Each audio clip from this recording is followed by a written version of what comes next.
bend now and then. Round the bend now and then. Matt brings it back again.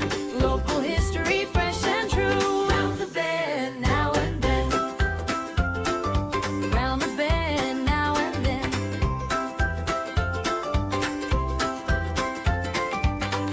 Such a happy little song as we intro one of our new favorites, Round the Bend Now and Then, the place that we call home here in Michiana. Matt loves local history, born, raised here, and now shares all of the secrets because he dives deep. You can find him on socials, Round the Bend Now and Then. A part of our local history that I love to learn about were plans that were drawn up but never came to fruition. Ooh, fun. What? Yeah, all right. All right. The untold stories of South Bend. Yes, and there's many of them that I've found over the years that I'm just so intrigued by them.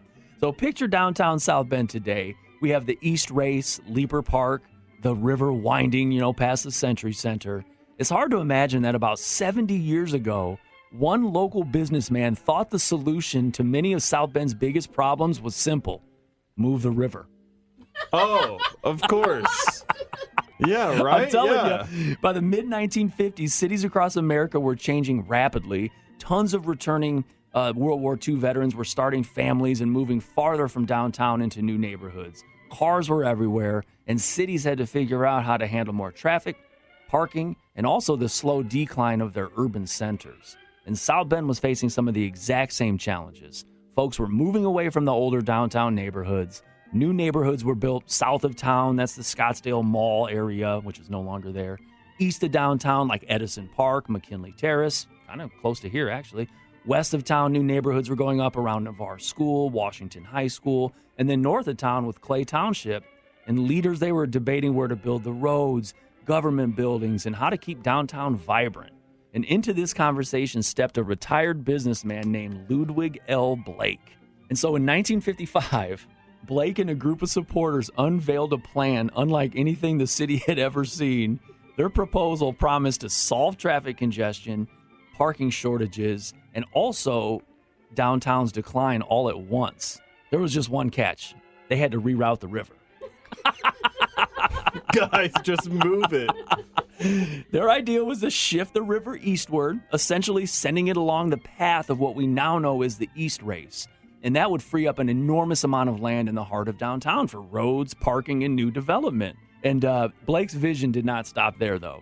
In the old riverbed, his team proposed a brand new street called Broad Street. And this was not an ordinary road.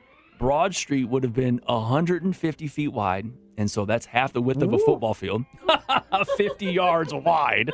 And it would have been built on top of a massive two-story parking garage. As Blake pointed out, the old riverbed had already been, quote, excavated by nature, making it the perfect place for underground parking. Then he also planned an expressway. He believed that fast-moving traffic was essential to saving downtown, so he wanted to build an expressway through the city. To the north, it pretty much would have destroyed Leaper Park, would have cut through there and connected to the brand new toll road. Basically, the freeway would have went the path of 31 for the most part. And to the south, it would have gone underneath streets like Jefferson, Wayne, and Western before connecting near Sample. Then there was more. Blake envisioned new city and county buildings, memorials, an outside concert venue, and perhaps the most neat of all, a baseball stadium built into the riverbed just north of LaSalle Avenue. All right downtown there. And of course, none of this ever happened. The river still follows the same course it always has. Leaper Park remains one of South Bend's gems, and the city found other ways to reinvent itself. But Blake's proposal reminds us that solving a community's biggest challenges often requires people willing to think boldly and imagine a different future. Thankfully, his vision survives in a book that's tucked away in the local history section of the St. Joseph County Public Library. And thankfully for us history nerds, somebody saved the plans. You know what, though? He's not too far off. It's actually kind of cool when you think about it. It's actually, anything's possible, I think. Yeah. It sounds structurally sound. It sounds like he was really trying to use the space best, environmentally speaking. It doesn't sound like it would be harmful. But Just move a river. Just move the river. Move the river. Yeah, I don't know. It was in a book form. This plan was in a book in the St. Joseph County Public Library. I found Well, it. yeah, you heard and there's how pictures, extensive. Yes, absolutely. There's Yeah. illustrations in there. They probably knew it would never get done, but I think the intent was to let folks know that, you need to think bold. You need to think big Yeah. I get it. Okay. to make these changes. And by the 1950s, downtowns were struggling in the country. They were losing people. There were more cars, and there was tons of issues they had to deal with. And he just said, "Move the river." Move, stream, get out the way. little and the guy's name was Ludwig Blake. Luda. That's Luda Blake. Oh, my gosh.